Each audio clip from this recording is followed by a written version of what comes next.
В самолете мужчина вызывает стюардессу. «Девушка, принесите мне воды!» Принесла. Через 10 минут все повторяется. Стюардесса не выдерживает. «Мужчина, да что с вами такое? Да понимаете, я ж с Бадуна!» «А что там у вас в Бадуне, воды что ли нету?» Доктор больному. «У вас кто-нибудь из хороших знакомых умирал?» «Да». «Тогда для вас хорошая новость. Вас ждет встреча».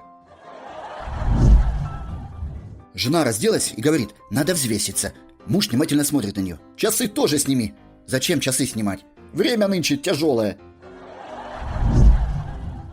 Два евнуха разговаривают после перенесенной операции. Один возмущается: «Мало того, что кастрировали, так ведь еще и издеваются». «Как?» «Говорят, до свадьбы заживет». Две блондинки. «Слушай, я совершенно случайно узнала, что у тебя был парень, а ты его бросила. Почему?» «Потому что я совершенно случайно узнала, что он женат». «Какой ужас! А кто он и на ком он женат?» «Кто он, я даже говорить не хочу, а женат он на тебе». Привел мужик соседке быка на случку с коровой, а бык ни в какую. Тогда он достает банку вазелина и соседке говорит: «Трусы сними и наклонись». «Зачем?» «Покажем им, как надо». На то мы порешали. Соседка сняла трусы, наклонилась и понеслась. Спустя 10 секунд соседка спрашивает: «Это все?» Мужик, вытирая пот со лба, отвечает: «Извини, соседка, я раньше кролика своего носил на случку, а быка в первый раз веду».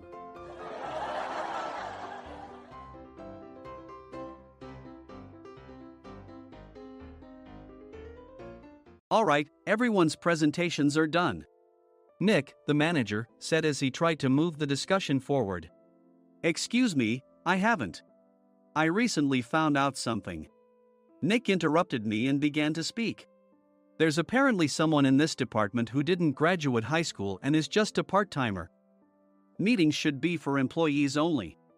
Absolutely right. His lackey, Mike, of course, agreed with Nick. I'm leaving. After leaving the meeting room, I started to shut down my computer. I noticed that an email had arrived, not in my personal inbox, but in the company's shared email. Thinking, there's no point in speaking up, no one will listen, I went home quietly. The next day, I heard a commotion from Nick's desk. He was staring at his computer screen, his face pale. Nick! Is something wrong? Mike looked at the screen with him. And he turned even paler than Nick. Why is he so angry? Knowing the reason for Mike's distress, I thought to myself, serves them right. My name is Adam. My mother passed away when I was in the 9th grade, and I was raised by my father. Well, you could hardly call it being raised. After my mother passed, my father changed. He drowned his sorrows in alcohol, and though he still went to work, he squandered our living expenses on horse racing. Because of that, I had to start working part-time as soon as I entered high school. Every month, I went to the convenience store with bills in hand that couldn't be auto-deducted from my father's account. Even though I endured it because I didn't want to be alone, I reached my limit in my second year of high school and dropped out. I found a live-in job at a distant inn. Thank you for everything. The day I left home, my father, still staring at the TV, spoke. Take care. That was our last conversation. Back then, 18 wasn't the age of majority, so I needed my father's permission to work, and I couldn't hide my place of employment. Yet, my father never visited me even once. I kept working just to survive, and before I knew it, I was 42. Years of hard work paid off, and I was transferred to the headquarters. I was thrilled to be recognized by the company, as I thought I'd be working in the field until retirement due to my lack of formal education. Listen up. Our work can change the future of our employees. Don't drag us down. On my first day after the transfer, Nick, dressed in an expensive suit, spoke sternly. There was a reason for this. Our inn was located in a prominent tourist destination, known so well that everyone in the state could sing its commercial jingle. At its peak, we had 5 locations within the state. But that was long ago. Due to financial difficulties and aging facilities, only the place where I had worked for many years and the original establishment remained. I was prepared to lose my job anytime, but now there was a glimmer of hope. With the rise of social media, the tourist area where the inn was located started gaining attention again. Depending on how hard the sales department, where I was transferred, worked, we could either thrive or be forced to give up this prime location to the new hotel chains continuously popping up. For Nick, who had switched careers from another industry to strengthen our sales, this was a battle he couldn't afford to lose. I understood why he had to be strict. I will do my best. Nick sneered at my enthusiastic declaration. Did you not hear what I said? I'm sorry. I thought I was listening carefully. Out of habit from years of customer service, I apologized reflexively, though I had no idea what had offended him. Someone was watching me with a smirk. In this department, there are those who are expected to excel and those who have been shoved here because they have nowhere else to go. You are the latter. It was Mike, the section chief. He's 7 years younger, at 35. But he was called to headquarters much earlier than I was and had been moving around within the headquarters ever since. I'm not jealous, but I can't accept that he's my boss. Graduating from a prestigious university, he has an unusually high pride and caused many problems as a newbie, making things very difficult for me when I was the front desk leader. When I found out Mike was transferred to the sales department a month before me, I was disheartened. Mike is right. With just a middle school diploma, there's not much you can do. Don't even think about achieving results. As if I didn't exist, Nick remarked, I'm thirsty. Mike eagerly ran to the coffee maker. It seems Mike is Nick's lackey. I regretted being happy about my transfer to headquarters, wishing I had stayed on site forever. Send a direct mail to every company on this list by the end of the day. Nick only assigned me tasks that even a new graduate could handle. What? There are over 1,000 companies. You want me to send to all of them by today? Yes, if you and your fellow misfits split the work, even those with nowhere else to go should finish by today. I glanced at the employees typing away expressionlessly. They were worn out from customer service, only thinking about leaving on time, or were women reassigned after having children, with zero motivation for work. Even Sam, a new graduate from the same university as Mike, who was supposed to be among the expected achievers, had no enthusiasm for the job, having joined the company wanting to do customer service. I don't care what they say, I plan to quit anytime, he said. Only Nick and Mike were highly motivated, making all the decisions between the two of them. I originally only wanted to work at the inn to survive and had no particular attachment to this job. I swallowed my words, thinking I had no right to reprimand them. About a month after the transfer, Nick told us with a frustrated look. To commemorate the 50th anniversary, we've decided to create a plan exclusive for one group per day. Originally, Mike and I were supposed to come up with it, but our president, Mr. Thompson, insists on hearing everyone's opinions. So, you all get a chance. As Nick explained, Mike began handing out prints. Make sure not to embarrass Nick. If your ideas are half-baked, you'll have to redo them. It seemed that they had printed his handwritten notes by Mr. Thompson, which included several questions and a section for free responses. It made sense why Nick had to seek our input, given that all responses had to be submitted to Mr. Thompson. We were given a week to think about it, and a meeting was scheduled to compile our ideas. My plan is to let guests enjoy both the old and modern America. Nick began the presentations. Guests would watch a master confectioner at a nearby traditional sweet shop make sweets in front of them. The welcome drink would be premium tea in a bottle. Nick's plan was certainly attractive. After his presentation, Nick called on us to present in the order we were seated. Just as I stood up for my turn. All right, everyone's presentations are done. Excuse me, I haven't. I recently found out something. Nick interrupted me. There's someone in this department who didn't graduate high school and is just a part-timer. He was likely talking about me. I joined the company as a part-timer and was made a full-time employee when I turned 20. That was 20 years ago, so Nick and Mike probably had no chance to know until recently. Meetings should be for employees only. Absolutely right. After that, Nick kept creating opportunities to solicit everyone's opinions, purposefully excluding me from speaking. The meeting unexpectedly heated up and went past the scheduled end time. A few people asked to leave, and the discussion continued with the remaining few. Still here? Normally, you'd leave in that situation. Though I had no attachment to the job initially, hearing kind words from customers made me want to make them happier. For someone like me, with nowhere to go, the inn was my home and customer service was my life. I felt pathetic about my current self. I'm leaving. I left the conference room and started shutting down my computer. I noticed an email had arrived, not in my personal inbox, but in the company's shared email. Thinking no one would listen to what I had to say anyway, I quietly went home. The next day, while preparing the DM as instructed, I heard a commotion from Nick's desk. In his haste to stand up, he hit his knee on the desk. He stared at his computer screen, his face pale. "Nick! What's wrong?" Mike, thinking he should be the first to rush over, approached Nick while still wearing his coat.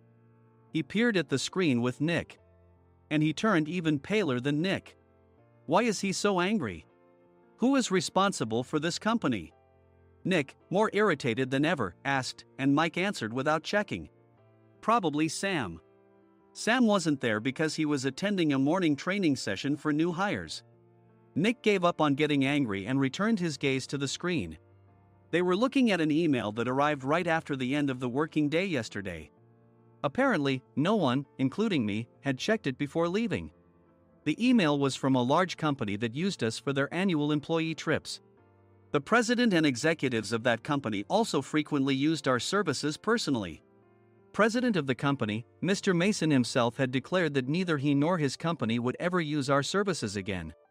Well, some companies cancel their employee trips or stop using our services due to financial struggles. Let's just move on. Mike kept wiping the sweat from his forehead with a handkerchief. Knowing why Mike was so agitated, I quietly watched their interaction. Do you know how much revenue we get from that company? We can find other guests to fill the rooms, but we'll lose the banquet costs, gift shop revenue, rental car fees, and more. Moreover, the gifts were supposed to be prepared by the traditional confectionery shop involved in Nick's proposed plan. If it's known that we incurred such a huge loss at this critical time, Nick's position in the company would be jeopardized. Nick took a deep breath, seemingly trying to calm himself. All right, Mike. Go to New York right now and apologize to Mr. Mason. What? You're coming with me, right? I have urgent work to do. I trust you, which is why I'm entrusting this to you. Please. Mike, believing Nick's sincerity, agreed with a determined look on his face, saying, yes. That's Nick for you. Even if Mike went to apologize, Nick would shift all the blame onto him if the client didn't change their mind. Well, it was Mike's fault to begin with, so it served him right. About 3 hours later, Sam answered a call from somewhere and repeatedly apologized, saying, I'm very sorry. Everyone watched to see what was happening. After ending the call, he informed Nick with a weary tone. When Mike arrived at the client's company, he only made things worse, further infuriating Mr. Mason. He was demanding, get his boss here immediately. It was no wonder Sam was exhausted, dealing with such a call right after returning from training. What is that idiot doing? All right, Adam, you're coming with me. If sacrificing Mike didn't work, then I must be next. Normally, I'd want to refuse at all costs, but I saw an opportunity in this situation. If I can be of assistance, I'd be happy to join you. I immediately followed Nick, and we flew to New York. When we introduced ourselves at the reception, it became clear how serious the situation was, as the receptionist personally escorted us to the president's office. Angry voices leaked through the door, making both Nick and me uneasy. Excuse me. I'm Nick, the supervisor. I understand my subordinate has caused you trouble, and I deeply apologize. Nick, with his experience in the corporate world, knew enough to offer an apology before excuses. However, his customer service skills left much to be desired. I sighed as I saw Mike trembling like a small dog in the corner of the room. What kind of training are you giving your subordinates? Mr. Mason glared at Nick with a red face. The intensity of his gaze made even Nick take a step back. Regrettably, I joined this company only 2 years ago and was unaware of Mike's issues. I should have identified his shortcomings sooner. Indeed. I should have realized sooner. No sensible person would come to apologize and then give a lengthy presentation on the drawbacks of not using their in. Nick froze, his mouth slightly open. Suspecting the worst, I picked up the documents that had fallen to the floor. It seemed Mike hastily prepared these documents on the plane, listing the disadvantages. Disadvantage 1, if you change the venue for the company trip, employees might suspect it's for cost-cutting reasons, leading to a negative impression. Reading it aloud half-jokingly, Nick snatched the papers from my hand and checked the contents with a furious expression. Among the stack of documents was a receipt from a nearby convenience store's copy machine. I felt a pang of dread, hoping he hadn't shown the receipt as well. What do you think he said when I asked what kind of nerve he had to do this? I'm very sorry. Faced with the dire situation, Nick must have thought there was nothing left to do but apologize. In a voice smaller than I'd ever heard from him, he uttered words of apology. He said, "I'm a Harvard graduate. I don't believe I said anything wrong." Mike! What have you done? Forgetting his plan to pin the blame on Mike, Nick yelled loudly, even in front of Mr. Mason. "I didn't do anything wrong." "You're still saying that? Look at him." Mike pointed at me with a shaking hand. "I was assigned to headquarters in my 20s and now I'm a section chief. This guy only made it to headquarters at 42. Everything I've done proves I was right. So why are we losing the contract?" Having said his piece, Mike collapsed to the floor. "Of course. You were sent there because you had nowhere else to go." Mike never expected to hear such words from someone he looked down upon. He lunged at me, and Nick hurriedly stepped in to stop him. "Mr. Thompson told me Mike is a quick thinker, and to take good care of him." There's no way he was pushed aside. "Don't make things worse here. He didn't say quick thinker, he said only quick-witted, didn't he?" I don't remember that part. I recalled the many troubles Mike caused when he was a newbie. When Mike was on the front line, his pride was so high that he never apologized to customers. Customer service, especially in our job, doesn't work alone. It brings both good and bad situations. If the front staff or housekeepers made mistakes, or the cleaning company didn't properly clean a room, one had to apologize to the customers regardless of personal fault. Mike, in such situations, would never apologize, insisting he wasn't at fault. This often angered customers, and as the front desk leader, I frequently had to apologize on his behalf. He caused complaints and disrupted operations, which is why he was quickly moved to headquarters. In departments where he didn't interact directly with customers, his quick thinking was beneficial and things went well. But it seemed his flaws were starting to show. Corporate reservations are supposed to be entered into the system by the sales representative. But a quick check yesterday revealed that more than 10 items were missing from the client's reservation. The handover document clearly stated what needed to be prepared. Why didn't you enter it into the system? Why do we have to give them special treatment? Filling rooms near the banquet hall, setting up all the food in advance. Specifying the brand of wine, they're too demanding. No wonder he always angered customers, I thought, feeling a headache coming on. Grouping them in rooms near the banquet hall is for our benefit too. It makes it easier for the staff to set up beds and serve breakfast since everyone's schedule is synchronized. As for the other requests, Mr. Mason suggested them to lighten our load. I didn't know that. Nick finally seemed to realize that Mike was the one who had angered the client. What did you say to them? I just told them we wouldn't give them special treatment anymore. We shouldn't waste effort on things that don't bring in money. I was utterly exasperated at his lack of understanding of customer service. Of course, we shouldn't comply with unreasonable demands. But carrying over successful practices from past stays makes customers feel remembered and enhances their experience. Good memories encourage repeat visits. That's part of our job. I looked down at Mike, who was sitting on the floor. In our job, nothing is a waste. Mr. Thompson likely moved you to the sales department, hoping you'd finally understand this. How do you think he feels now that you failed to meet his expectations? Mike, tears in his eyes, fled the president's office. I was amazed he still hadn't apologized. You have it tough, Adam. It's okay, we're all employees of the same company. I deeply apologize for this disrespectful incident. Especially after all the care you've shown us. If it weren't for you, Adam, I really would have stopped staying here. When I heard you were moving to the sales department, I was willing to reconsider if you handled it. Seeing us talk so amicably, Nick's face contorted.